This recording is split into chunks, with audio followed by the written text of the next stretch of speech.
बुलेटिनच्या सुरुवातीला एक breaking news आहे। उदयनराजे भोसलेंनी गृहमंत्री अमित शहांची भेट घेतली आहे। शिवराय संभाजीराजेंचा अपमान करणाऱ्यांविरोधात शिक्षेची तरतूद करा अशी मागणी त्यांनी केल्याची माहिती आहे। किमान 10 वर्षांची शिक्षा असणारा विशेष कायदा पारित करावा अशी मागणी खासदार उदयनराजे यांनी गृहमंत्री शहांकडे केल्याची माहिती समोर येते आहे। मागील काही दिवसांपासून छत्रपती शिवाजी महाराज यांचा अवमान करणारी वक्तव्य समोर आलेली होती आणि त्यानंतर आता उदयनराजे भोसले यांनी देशाचे गृहमंत्री अमित शहा यांची भेट घेऊन ज्यांनी अशा पद्धतीचं वक्तव्य केलं असेल, अपमान केला असेल तर त्यांच्यासाठी शिक्षेची तरतूद करा अशी मागणी केली आहे आणि किमान 10 वर्षांची शिक्षा असणारा विशेष कायदा पारित करावा अशी मागणी केली। महत्त्वाच्या बातम्या प्रायोजक पुष्कराज रागी डिलाइट्स, महाराष्ट्राचं लाडकं आणि नंबर 1 नाचणी सत्व। संतोष देशमुखांवर हत्या करताना आरोपी महेश केदारना तब्बल 15 व्हिडिओ आणि 8 फोटो काढले। देशमुखांना तब्बल 2 तास मारहाण, दोषारोप पत्रातून धक्कादायक माहिती समोर। संतोष देशमुख यांचं अपहरण करून हत्या केल्याची सुदर्शन घुले, प्रतीक घुलेसह 3 आरोपींची कबुली। पोलीस कोठडीतील जबाबात आरोपींनी कबुली दिल्याची माहिती।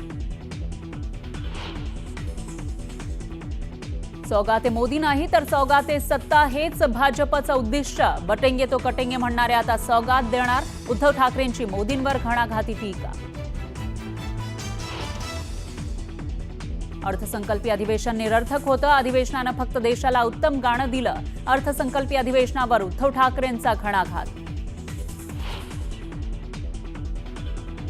मनसेच्या बॅनरवर बाळासाहेबांच्या फोटोमुळे राजकारण तापलं। बाळासाहेबांचा फोटो वापरण्याशिवाय पर्याय नाही, उद्धव ठाकरेंनी सुनावलं। तर तो अधिकृत बॅनर नाही, काढून टाकू, मनसेचं स्पष्टीकरण।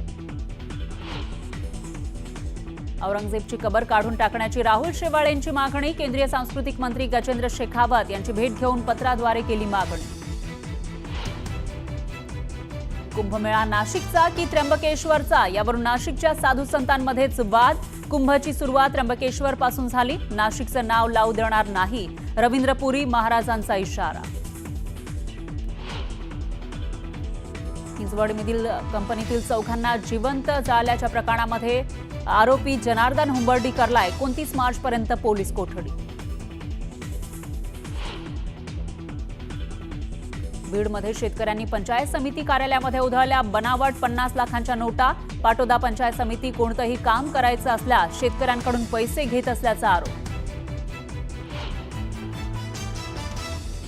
स्वारगेट पीडितेकडून राज्याच्या मुख्य सचिवांना पत्र, पुणे पोलिसांवर केले गंभीर आरोप। असीम सरोदेंची विशेष सरकारी वकील म्हणून नेमणूक करण्याची ही मागणी। एसटी महामंडळाचा अजब कारभार, एसटीमध्ये झुरळ असल्याची बातमी आल्यानं वाहक संतोष शिंदेंचं निलंबन। संतोष शिंदे यांनीच काढला होता झुरळांचा व्हिडिओ।